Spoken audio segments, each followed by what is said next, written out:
how you can effectively lead through change and uncertainty, key steps to bringing people on the journey with you.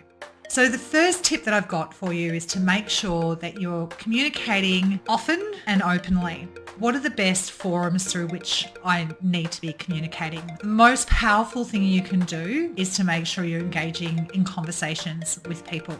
My next tip is to make sure you're staying connected and that you're listening.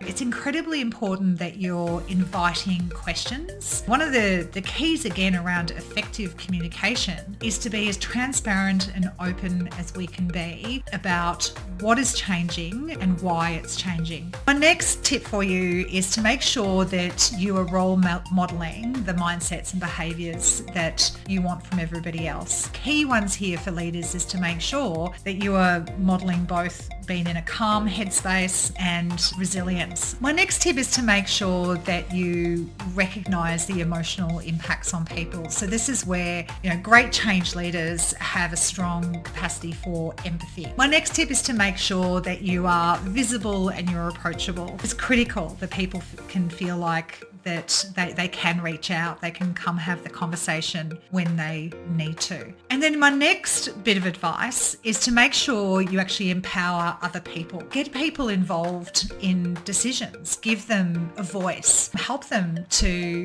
contribute in ways that influence your thinking or the decisions that are ultimately made. My next bit of advice is to make sure you are pacing the change. Change moving too quickly or too slowly is two of the most common challenges I see. And then my final piece of advice for this particular video is to keep reinforcing the why. Why are we changing? Because one of the things you'll face is change fatigue. So much we could talk about when it comes to change, but hopefully you've got at least a few strategies out of what I've shared with you today to help you to get better and better at it over time.